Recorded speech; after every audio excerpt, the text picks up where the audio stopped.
ஆகமம் 4ஆம் அதிகாரம் 31வது வசனம். உன் தேவனாகிய கர்த்தர் இரக்கமுள்ள தேவனாய் இருக்கிறபடியால் அவர் உன்னை கைவிடவும் மாட்டார், உன்னை அழிக்கவும் மாட்டார். உன் பிதாக்களுக்கு தாம் ஆணையிட்டு கொடுத்த உடன்படிக்கையை மறக்கவும் மாட்டார். அருமையானவர்களே, கவனியுங்கள். இங்கே நாம் பார்க்கிறோம், உன் தேவனாகிய கர்த்தர் இரக்கமுள்ள தேவனாய் இருக்கிறபடியால். எல்லாரும் கரங்களை வைத்து சொல்லுவோம், என் தேவனாகிய கர்த்தர் இரக்கமுள்ள தேவனாய் இருக்கிறபடியினால். எப்படிப்பட்ட தேவனாய் உன் தேவன் இருக்கிறபடியினால்?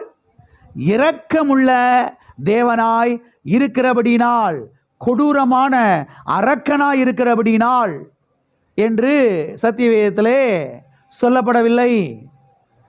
இரக்கமுள்ள தேவனாய் இருக்கிறபடியினால். மறுபடியும் சொல்லுவோமா? என் தேவனாகிய கர்த்தர் இரக்கமுள்ள தேவனாய் இருக்கிறார். ஆமென். அவர் கொடூரமான ஒரு அரக்கன் கிடையாது, அவர் இரக்கமுள்ள தேவன். சரி, அவர் இரக்கமுள்ள தேவனாய் இருக்கிறபடினாலே அவர் என்ன செய்ய மாட்டாராம்? இங்கே நாம் பார்க்கிறோம், அவர் நம்மை கைவிடவும் மாட்டாராம், அவர் நம்மை அழிக்கவும் மாட்டாராம், அவர் நம்மோடு ஏற்படுத்தின அந்த உடன்படிக்கையை அவர் மறக்கவும் மாட்டாராம். எனவே நம்முடைய தேவன் யார் என்பதை சத்திய வேதத்திலிருந்து நாம் அறிந்து கொள்ள வேண்டும்.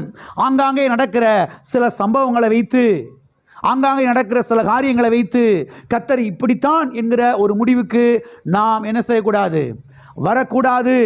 அந்த அவருக்கு இப்படி நடந்துருச்சு, அந்த மூத்த விசுவாசிக்கு, அந்த அப்போஸ்தலரு, அந்த தீர்க்கதரிசி, அந்த சுவிசேஷகர், அவர் எவ்வளோ வல்லமையாய் பயன்படுத்தப்பட்டார், அவருக்கே எப்படி நடந்துருச்சு, இவ்வளோ மோசமான சம்பவம் நடந்துருச்சு அவங்க வீட்டில். அதனால் கர்த்தர் கொடூரமான அரக்கனா? அதனால் கர்த்தர் மோசமான ஆளா?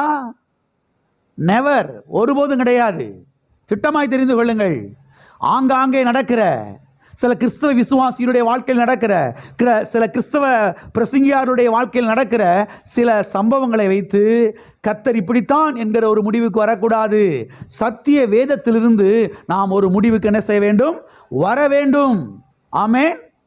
பாருங்க, இங்கே சொல்லப்பட்டிருக்கிறது, உன் தேவனாகிய கர்த்தர் இரக்கமுள்ள தேவனாய் இருக்கிறபடினால். சிலருக்கு பாருங்க, பழைய ஏற்பாட்டு தேவன் கொஞ்சம் ஒரு மாதிரியானவர் தாங்க, புதிய ஏற்பாட்டு தேவன் கொஞ்சம் இரக்கமுள்ளவர் தாங்க. இயேசு கிறிஸ்து இரக்கமுள்ளவர் தான், ஆனால் பழைய ஏற்பாட்டு தேவன் கொஞ்சம் கடுசான ஆளுதாயா? இல்லை இல்லை இல்லை இல்லை, அவர் கடுசானவர் கிடையாது, மக்கள் கடுசானவர்களாக இருக்கிறார்கள். மக்களுடைய இருதயம் கடுசாக இருந்தது, மக்களுடைய இருதயம் கல்லாக இருந்தது. அதனால தான் கல்லிலே கர்த்தர் 10 கட்டளை எடுத்து கொடுக்க வேண்டியதாகி, எழுதி கொடுக்க வேண்டியதாகி போயிடுச்சு. பாருங்க, இன்றைக்கு கர்த்தர் பிரமாணங்களை நம்முடைய சதையாகி இருதயத்தில் என்ன செய்திருக்கிறார், உள்ளான மனிதனில் எழுதியிருக்கிறார். இன்றைக்கு பாருங்க, எல்லாம் மாறிடுச்சு. கல்வாரி சிலுவைக்கு பின்பதாக மனிதனுடைய இருதயம் மாற்றப்பட்டிருக்கிறது. ஆகவே பழைய ஏற்பாட்டு தேவன் மோசமானவர், புதிய ஏற்பாட்டு தேவன் கொஞ்சம் பரவாயில்லைங்க அப்படின்னு சொல்லிக்கிட்டு இருப்பாங்க சிலர். இல்லை இல்லை இல்லை, பழைய ஏற்பாட்டு தேவன் இரக்கமுள்ளவர் தான், புதிய ஏற்பாட்டிலே ஆண்டவராக இயேசு கிறிஸ்துவும் இரக்கமுள்ளவர் தான். 2 பேரும் ஒருத்தர் தான். மாம்சத்திலே வந்த தேவன் இரக்கமுள்ளவர் தான். ஆகவே சரியாய் நீங்கள் புரிந்து கொள்ள வேண்டும். பாருங்க, பழைய ஏற்பாட்டில் இருந்த மக்கள் வேறே, புதிய ஏற்பாட்டில் இருக்கிற மக்கள் வேறே. மக்கள் மாறிவிட்டார்கள், தேவன் மாறவில்லை. தேவன் அப்படி இரக்கமுள்ளவராய் தான் என்ன செய்கிறார், இருக்கிறார். ஆகவே தேவன் என்கிற மாத்திரத்திலே இன்னைக்கு கிறிஸ்தவ வட்டாரத்திலே பாருங்க, தவறான விதைகள் விதைக்கப்பட்டிருக்கிறது. கர்த்தரா, அவரை புரிஞ்சுக்கிறவே முடியாது பிரதர், நமக்கு என்ன தெரியும், புரிஞ்சுக்கிறவே முடியாதா? புரிஞ்சுக்கிற முடியுங்க. தேவன் வெளிப்படுத்தி இருக்கிறார். தேவன் என்ன செய்திருக்கிறார், அதாவது அவரை டோட்டலா முழுவதுமாக அக்ரியூட்டா அக்குப்படியா அவரை அறிந்து கொள்ள முடியாது. அதை நான் ஒத்துக்கொள்ளுகிறேன். ஏனால் அவர் அவ்வளவு பெரியவர். அவர் அறிஞ்சு கொள்றதுக்கு எத்தனையோ கோடி கோடி வருஷங்கள் என்ன செய்யும் ஆக, அப்பயும் அவர் முழுசாக என்ன செய்ய முடியாது, அறிந்து கொள்ள முடியாது. ஆனால் அவரை அறிந்து கொள்ள முடியும். எங்கே அறிந்து கொள்ள முடியும்? சத்திய வேதத்தில் அறிந்து கொள்ள முடியும். சத்திய வேதத்திலே தேவன் அவரை வெளிப்படுத்தி இருக்கிறார்.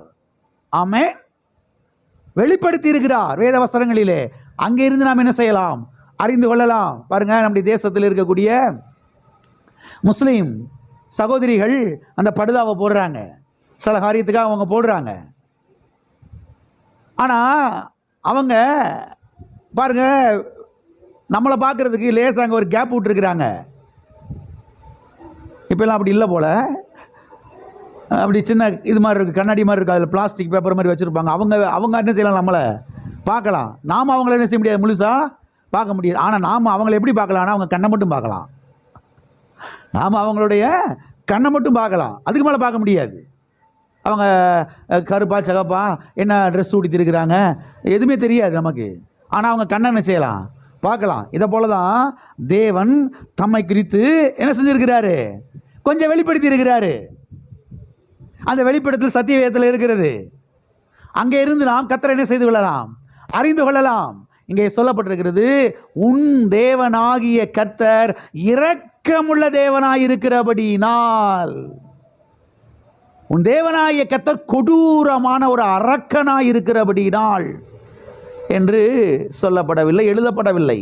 உன் தேவனாகிய கர்த்தர் இரக்கமுள்ள தேவனாய் இருக்கிறபடியினாலே என்று சொல்லப்பட்டிருக்கிறது. ஆகவே தேவனுடைய பிள்ளைகள் சரியான ஒரு ஸ்டாண்டில், சரியான ஒரு நிலையிலே நாம் நிற்க வேண்டும். அப்பொழுதுதான் கிறிஸ்தவ ஜீவியத்தில் வெற்றி பெற முடியும். அநேக தோற்று போனது காரணம் என்ன?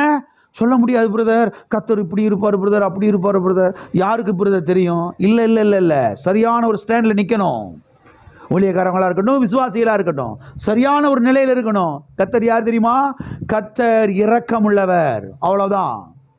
கர்த்தர் இரக்கமுள்ளவர், கிருபையுள்ளவர், அன்புள்ளவர், பரிசுத்தமுள்ளவர், நல்லவர், பாசமுள்ளவர், நேசமுள்ளவர். அவ்வளவுதான். கொடூரமான அரக்கன்லாம் கிடையாது. மக்கள் பாருங்க அப்படி இருக்கிறாங்க. ஆகவே ஆங்காங்கே நடக்கிற சில சம்பவங்களை வைத்து, கிறிஸ்தவ விசுவாசிகளுடைய வாழ்க்கையில் நடக்கிற சில காரியங்களை வைத்து கர்த்தர் போல மோசமானவரா அப்படின்ற முடிவுக்கு வரக்கூடாது. அங்கே நடந்த சம்பவங்களுக்கு 1000 காரணங்கள் இருக்கலாம். காலப்போக்கிலே வருஷங்கள் வரும் பொழுது புரிந்து கொள்வோம். ஓஹோ, இதனால தான் அப்படியா? அப்போ கர்த்தர் மேலே தவறு கிடையவே கிடையாது, நம்ம புரிந்து கொள்வோம். ஆனால் எடுத்த உடனே கர்த்தரை குற்றம் சாட்டுறது, கர்த்தர் தான் இதை பண்ணார், கர்த்தர் தான் அப்படி பண்ணார்னு சொல்லி கர்த்தரை குற்றம் சாட்டுறது நம்ம வாழ்க்கையிலே நஷ்டத்தை, இழப்புகளை கொண்டு வந்து விடும். ஆகவே தேவனை சரியாக என்ன செய்து கொள்ளுங்கள்? புரிந்து கொள்ளுங்கள். தேவன் யார்? இங்கே சொல்லப்பட்டிருக்கிறது, உன் தேவனாகிய கர்த்தர், நீ ஆராதிக்கிற உன் தேவனாகிய கர்த்தர் இரக்கமுள்ள தேவனாய் என்ன செய்கிறார்? இருக்கிறார். எல்லாம் சொல்லுவோமா? நான் ஆராதிக்கிற என்னுடைய தேவன் இரக்கமுள்ளவர். ஆமே. சிலர் சொல்லுவாங்க பாருங்க, அந்த பாருங்க பல வருஷத்துக்கு முன்பதாக அங்கே வேளாங்கண்ணிக்கு பக்கத்தில் அங்கே 200 சின்ன குழந்தைங்க அப்படி தீ பிடிச்சி வந்து செத்து போச்சு. அதுக்கு உங்கள் தேவன் தானேயா காரணம்? எங்கள் தேவன் காரணமா? எங்கள் தேவன் காரணம் கிடையாதுங்க. அது மனுஷனுடைய பாவம் காரணமாக இருக்கிறது. அதுக்கு பிசாசு காரணமாக இருக்கிறான். அதுக்கு பாருங்க சில மனிதர்கள் காரணமாக என்ன செய்கிறார்கள்? இருக்கிறார்கள். தேவன் காரணம் கிடையாது. பச்சை குழந்தைகளை கர்த்தர் வந்து இப்படி என்ன செய்ய மாட்டார்? தீயை வலிச்சு கொளுத்தி என்ன செய்ய மாட்டார்? இறக்கமில்லாம அழிக்க மாட்டார். இங்கே நான் பார்க்கிறோம், உன் தேவனாய கர்த்தர் உன்னை அழிக்கவும் மாட்டார். சத்தியவேதத்திலிருந்து கற்றுக்கொள்ளுங்கள் கர்த்தர் யார் என்பதை. நாமும் நம்முடைய பிள்ளைகள், நம்முடைய சந்ததியாரும் வாழ்ந்திருப்பதற்காக கர்த்தர் யார் என்பதை சத்தியவேதத்திலிருந்து என்ன செய்து கொள்ள வேண்டும்? அறிந்து கொள்ள வேண்டும். ஆகவே தெளிவாயிருங்கள். நம்முடைய தேவனாகிய கர்த்தர் இரக்கமுள்ளவர்.